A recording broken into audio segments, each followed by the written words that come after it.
तो एक छोटा सा फॉर्मूला मैं आप लोग को देके जा रहा हूं। बहुत इजी फॉर्मूला है 3C का। मेरे हिसाब से फील्ड कोई भी हो, अगर ये 3C का फॉर्मूला आप अपनाते हैं तो आप लाइफ में सक्सेसफुल हो सकते हैं। तो करना, शिद्दत से करना, दिल से करना या मत करना, क्योंकि 140 करोड़ की आबादी वाले देश में मीडियोकर्स की जरूरत नहीं है। आप सब्जी का ठेला भी लगाओ, लेकिन अगर आपका मन लगता सर उसमें भी क्रिएटिविटी है तो आप उसमें भी झंडा गाड़ दोगे। और टीवी की दुनिया में मैं धीरे धीरे एक्स्ट्रॉर्डिनरी बनता गया। मैंने आज तक से रिटायरमेंट लिया था। मैं पहला एंकर था जिसे टीवी से निकाला नहीं गया था। मैंने खान सर को दिल्ली बुलाया अपने पॉडकास्ट में।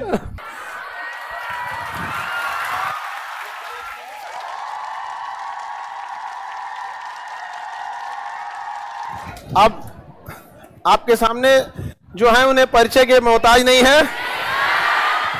जहां पत्रकारिता की आवाज को कई बार ये होते हैं कि हमारी मीडिया का रैंकिंग कहां जा रहा है, उसी दौरान में कई लोग स्तंभ बन के खड़े रहते हैं। तो हम लोग की भी आपसे मिलवाते रहते हैं ताकि आपसे भी उम्मीद करें कि आप जिस फील्ड में जाएं आप भी आगे बढ़ते रहें और अच्छे काम को करते रहें। यहाँ पर तो आपके सामने आप सब जानते होंगे शुभांकर मिश्रा सिंह।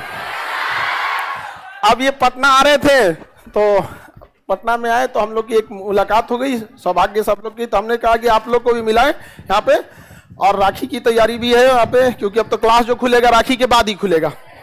हाँ, तो इसलिए थोड़ा हम आज आप लोग से मिलवा दिए। कैसा लग रहा है सर क्लास?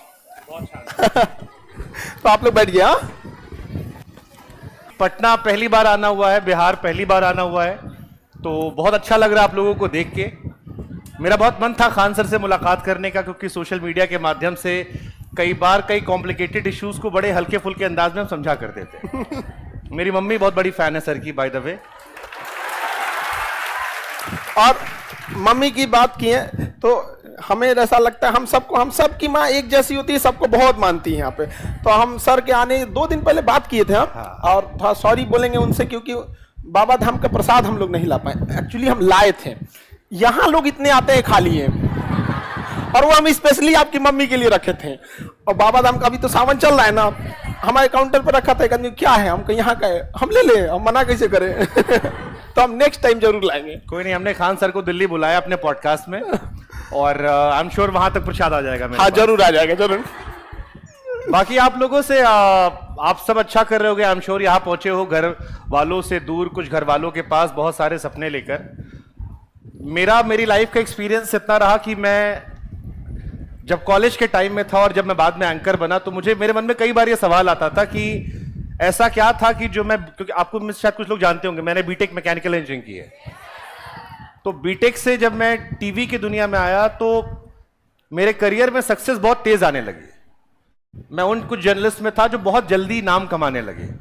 तो फिर मेरे मन में ख्याल आया कि यार टैलेंट तो पहले भी होगा मुझ में, तो वहां पर सक्सेस उतनी तेज क्यों नहीं मिली? क्योंकि मैं अपने स्कूल में एक एवरेज लड़का था, और टीवी की दुनिया में मैं धीरे धीरे एक्स्ट्रॉर्डिनरी बनता गया। मैंने आज तक से रिटायरमेंट लिया था। मैं पहला एंकर था जिसे टीवी से निकाला नहीं गया था, स्वेच्छा से छोड़ के गया था।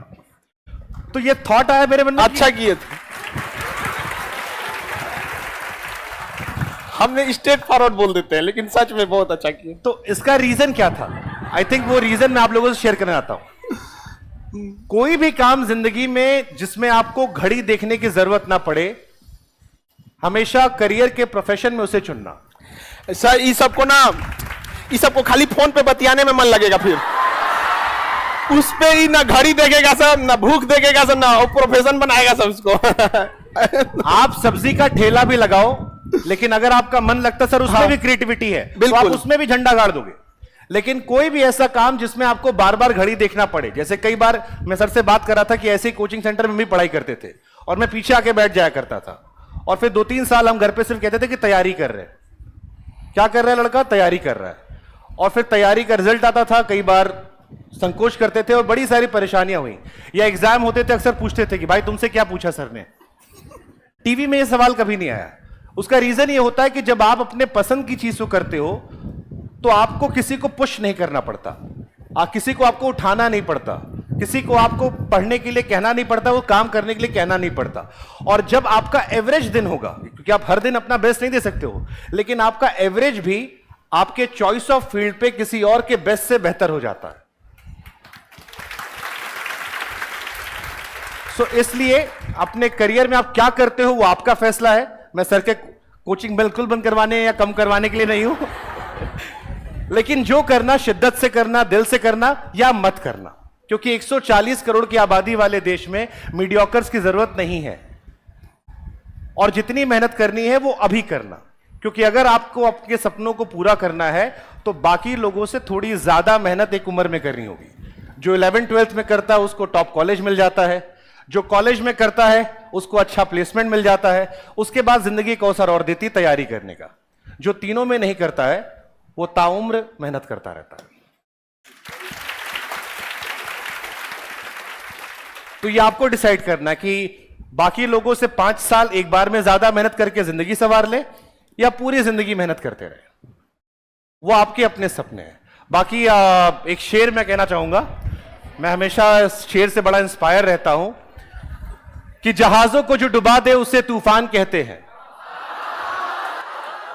और तूफानों से जो टक्कर ले उसे इंसान कहते हैं। और ये मेरी फेवरेट लाइन है कि वो कौन सा आपदा है जो हो नहीं सकता, तेरा जी ना चाहे तो क्या हो नहीं सकता। वो कौन सा आपदा है जो हो नहीं सकता, तेरा जी ना चाहे तो क्या हो नहीं सकता। एक छोटा सा चीटा जाके पहाड़ के ऊपर घर करे, क्या ये लड़के अपने ख्वाबों को मुकम्मल ना कर सके।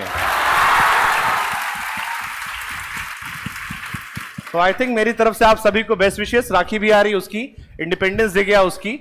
बस ये है जाते जाते कि लगे रहो, जमे रहो, डटे रहो। लगे रहो, जमे रहो, डटे रहो। ये दुनिया चाहे ना चाहे एक रोज तुम्हें अपने सराखों पर बिठाएगी, लेकिन शर्त यही है, लगे रहो, जमे रहो, डटे रहो। Thank you so much everyone. Bihar कैसा लगा? बिहार आप अगर 2 महीना रुक जाएंगे तो यहीं रह जाएंगे। देखिए, बिहारियों में एक बड़ी अच्छी चीज है। मैं कल प्रशांत किशोर जी का इंटरव्यू ले रहा था और बड़ी देर तक हमारी चर्चा चली। अभी आने वाले टाइम में इलेक्शन भी आएगा, कई महीने में यहाँ रहेंगे। हाँ, वो अभी काफी वर्क कर रहे हैं इलेक्शन पे, बड़ा तेजी से हाँ। नए विचारों को रख रहे हैं लोगों को लाने। अरे बहुत कठिन कठिन सवाल हाँ। पूछे हमने, आप लोग को मजा आएगा। आप लोग इंटरव्यू जरूर देखिएगा। हाँ, नहीं, पॉलिटिकल इंटरव्यू जरूर देखिएगा। अक्सर नेता लोग डरते बहुत है, चाहे इधर के हो या उधर के। आप उनसे अगर कहिए कि इंटरव्यू करना है तो पहला सवाल पूछने क्या वाले हो। और ये केवल सरकार वाले नहीं, उधर वाले भी पूछते हैं कि आप पूछने क्या वाले हो। अक्सर इंटरव्यू वो अपने पसंद के लोगों को देते हैं, दोनों साइड के। बट मुझे खुशी होती है जब ऐसे लोग मिलते हैं मुझे जो आपसे ये नहीं पूछते क्या पूछने वाले हो, और फिर आप चढ़कर पूछते हो और फिर उससे जवाब आता है। तो मुझे लगता है कल एक ऐसा इंटरव्यू हमने किया और बहुत तकरीबन 2-2.25 घंटे का इंटरव्यू था। बिहार पर फोकस था। बहुत सारे मेरे मन में सवाल थे कि कैसे, क्यों, क्या केवल हवाबाजी है। एंड आई एम श्योर कि आप लोग को मजा आएगा। बाकी वो आपका निर्णय कैसे उसे आप देखते हो। बट मेरे हिसाब से एक बढ़िया इंटरव्यू कल हमने किया है और मुझे लगता है कि वो, क्योंकि अभी चर्चा में है, लोग उनसे उम्मीद भी करें तो देखने में उनके नजरिए को लेकर काफी क्लैरिटी मिल जाएगी। लेकिन बिहार को उनको लेकर मैंने एक बात कही थी कि बिहारी बड़े पैशनेट होते हैं। मेरे दफ्तर में भी कई सारे लोग हैं जो बिहार से हैं और वो बड़े पैशनेट होते हैं और दिल से होते हैं। अगर दिल में उनके आप एक बार घर कर गए तो वो आपके लिए सब लुटाने को तैयार होते हैं। हम लोग लुटाइए के तो चौपट हुए हैं ना, बचा क्या है हम लोग। लेकिन फिर भी है यहाँ पे। और कहते हैं ना कि आपके ऑफिस में बिहारी हैं यहाँ पे। हम आपको बताते हैं ना कि यदि चांद पे भी ऑफिस बनेगा ना तो उसमें एक तो बिहारी पक्का रहेगा। नहीं, लेकिन हम चाहेंगे कि बिहार का टैलेंट जो है वो बिहार में भी काम आए। हाँ बिल्कुल, ये बिहार का माइग्रेशन टैलेंट दुनिया में काम कर रहा है, बिहार का टैलेंट बिहार में भी आना चाहिए और उससे बिहार का बड़ा भला होगा। तो आप में से लोग तैयारी कर रहे हैं, आपके सपने पूरे होंगे। लेकिन जब आपके सपने पूरे हो तो आप भी कोशिश कीजिएगा कि आपके शहर के, आपके गांव के कुछ लोगों के सपने आप भी पूरे करवाइएगा, क्योंकि समाज तभी बदलेगा। अगर आप में से किसी के जहन में कोई सवाल आप पूछ सकते हो मुझसे, क्योंकि कई बार ऐसे मौके रोज नहीं मिलते हैं।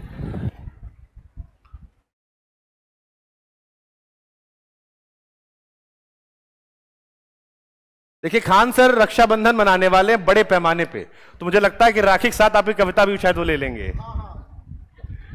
पोयम ले लेंगे हम वहां पे आपको। आप पोयम लिख के लाइए कुछ।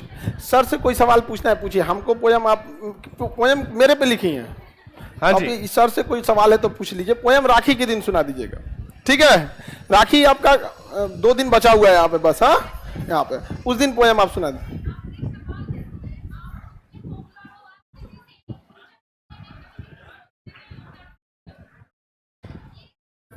मैम किसी से पैसा नहीं लेते ना, इसलिए। हाँ, लाइव वालों के लिए हम सवाल दोहरा देते हैं कि लड़की का क्वेश्चन था कि सर आप इतने फेमस हैं, इतने आगे जा चुके हैं, फिर भी आप किसी से सवाल पूछते हैं तो डरते क्यों नहीं है? तो सर का जवाब था कि पैसे किसी से नहीं लेते आप। देखो, जब आप किसी से कुछ लेते हो तो आपकी जवाबदेही उसकी तरफ होती है। जब हमने टीवी भी छोड़ी थी तो कई सारी पॉलिटिकल पार्टीज ने हमसे कहा था कितना पैसा चाहिए। हमें कुछ नहीं चाहिए, बस तुम अपना काम तुम अच्छा करोगे, हम करेंगे। लेकिन हम उस देश में रहते हैं जहां कोई आपको एक कप चाय पिलाता है तो अगली बार उम्मीद करता है कि आप भी पिलाओगे उससे। और कोई अगर आप पे 10 रुपया खर्चा कर रहा है तो आपसे 100-200 की उम्मीद कर रहा है। तो मुझे लगा कि वो रोज की जवाबदेही मुश्किल होती है। और आजादी, जब टीवी छोड़ के निकले तो थोड़ा आजाद रहने का मन था। कई बार वो कम खाओ लेकिन सुकून की नींद आती है। तो क्रांति नहीं करनी थी, लेकिन यह था कि स्वतंत्रता प्यारी थी, जवाबदेही मुझे नहीं चाहिए थी। एंड आई थिंक वही गॉड ब्लेसिंग की चीजें अच्छी चल रही हैं। आप लोग की पढ़ाई कैसी चल रही है? कितने लोग को अपने आप पे भरोसा है कि इस बार मामला निकल जाएगा? कई सारे हाथ इसमें भी नहीं उठे। कई बार ये स्टूडेंट्स की एक और भी समस्या होती है जो हम लोग नहीं फेस कर पाते हैं। एक गार्जियन इन लोग को ऐसा टाइम देता है जैसे लगता है कोई फल तोड़ के लाना है, कब होगा। खास करके लड़कियों से 4-6 महीना भेजेंगे, कहेंगे अभी तक नहीं हुआ। एक ये समस्या। दूसरा, बिहार की यूनिवर्सिटीज ने इन्हें बर्बाद कर दिया। 6 साल में ग्रेजुएशन करके देते हैं।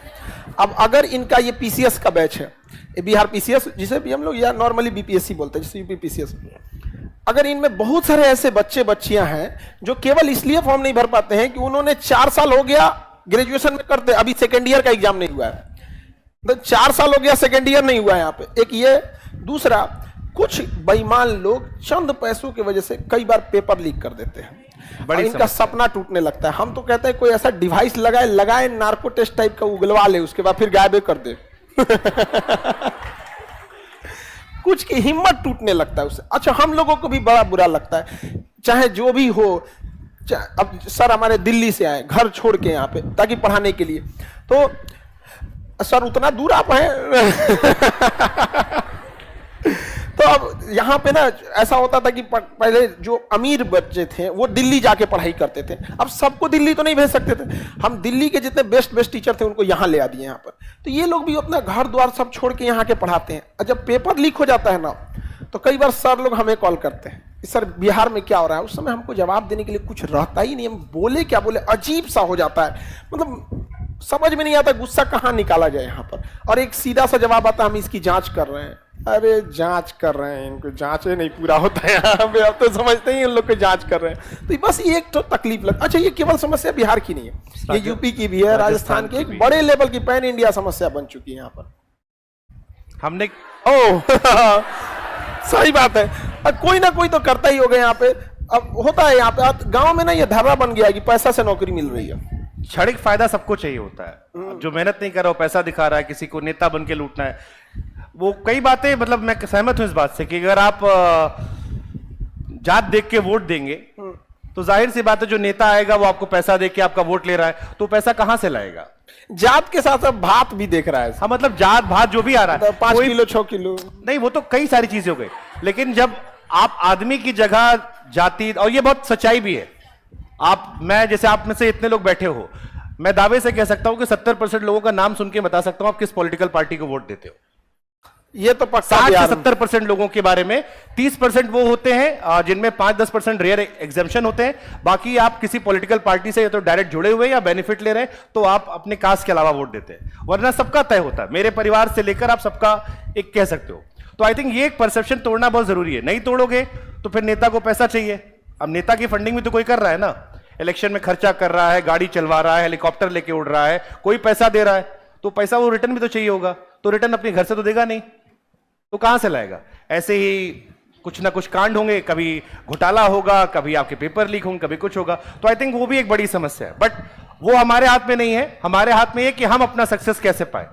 तो एक छोटा सा फॉर्मूला मैं आप लोग को देके जा रहा हूं, बहुत इजी फॉर्मूला है 3C का। मेरे हिसाब से फील्ड कोई भी हो, अगर ये 3C का फॉर्मूला आप अपनाते हैं तो आप लाइफ में सक्सेसफुल हो सकते हैं। अब 3C में क्या है? पहला, कॉन्फिडेंस, जिसलिए मैंने आप लोगों से पूछा था कि आप में से कितने लोग को लगता है कि इस साल निकल जाएगा मामला। तो सबसे पहला तो आपको आत्मविश्वास होना चाहिए कि मैं कर लूंगा। जैसे खान सर से मैंने बात की तो सर ने कहा कि पहले मैं ट्यूशन पढ़ाता था, but he was having confidence कि मैं कर लूंगा, एंड आई एम श्योर इनके सपने आगे भी होंगे कि ये भी कर लूंगा। तो पहले आधी लड़ाई तो इस यहां से होती है कि आपको भरोसा है कि भाई अगले साल रिजल्ट जब आएगा तो मैं देखने जाऊंगा, मेरा नाम है। अगर मैं नीचे से देखना शुरू कर रहा हूं, मुझे डर है, तो आधा तो आप वहीं खत्म हो गए। तो first is confidence, second clarity कि अब ये तो है कि हम कर लेंगे गुरु, अब करेंगे कैसे? तो करने का तरीका सर है, वो अलग अलग फील्ड के अलग अलग है, वो आप अपने सीनियर समझ सकते हो किस फील्ड में आप क्या कर रहे हो। But first should be confidence, second should be clarity कैसे किया जाएगा, and the last should be consistency. वो शाहरुख खान ने कहा था ना कि आपकी तबीयत खराब होगी, गर्लफ्रेंड नाराज होगी, बॉयफ्रेंड गुस्सा हो जाएगा, बीच में ब्रेकअप हो जाएगा, कभी घर में पैसों की समस्या होगी, कभी रोड पे बारिश होगी, कभी ऑफिस आने का मन नहीं करेगा, बहुत सारे इश्यूज होंगे, लेकिन उन सब के बीच में रोज आपको कंसिस्टेंसी रखना है उस पीरियड में कि सपना पूरा हो। सो अगर आप में कॉन्फिडेंस है, उसके साथ क्लैरिटी है, और with clarity you have consistency, कर ली दुनिया मुट्ठी में। एक और बताते हैं, जैसे हम ट्यूशन शुरू किए थे, आज टीचिंग बन गए यहाँ पे। आज कोई भी ऐसा गरीब विद्यार्थी भारत के किसी कोना पे वो ये नहीं कह सकता है खान सर के रहते मेरी पढ़ाई रुक सकती है, चाहे जिस फील्ड की पढ़ाई करे। इसीलिए नीट जेईई में भी हम लोग स्टार्ट किए कि उस वहाँ पे। और एक और बात बताते हैं, आने वाले, अभी तो ये छोटा लक्ष्य नहीं है, बड़ा लंबा लक्ष्य है, लेकिन कुछ समय ऐसा होगा कि दहेज लेने से लोग को डर लगेगा, और हम लोग उस पर वर्क कर रहे हैं। और आप लोग का धीरे धीरे थोड़ा साथ चाहिए, धीरे धीरे थोड़ा वर्क कर, अचानक नहीं जाना चाहिए, वरना मतलब किसी आग में हाथ डालने से पहले देखना चाहिए कितना गर्म है, उसी हिसाब से हटना चाहिए। तो एक ये भी समझता कि वो दहेज का पैसा आपकी पढ़ाई पे खर्च हो सके, और जिस दिन आप लोग पढ़ लिखिएगा उस दिन सबसे ज्यादा फायदा इस देश को होगा, क्योंकि एक पक्षी कभी अपने एक पंख से नहीं उड़ सकता है। हम पुरुषों को लगता था कि आज हम लोग आगे बढ़ा सकते हैं, आज तक ट्राई कर रहे हैं लोग 70 साल से। एक बार आप लोग का भी साथ मिल जाएगा, सब आगे बढ़ेंगे। बाकी आप सब लोग को अच्छा लगा होगा। जैसे सर अपने फील्ड में एकदम बेस्ट किए, आप लोग भी अपने अपने फील्ड में जाइएगा, बेस्ट कीजिएगा, ठीक है? चलिए आप सब लोगों को happy Rakshabandhan. Thank you so much everyone, ध्यान रखिए अपना, खुश रहिए, मस्त रहिए। ठीक।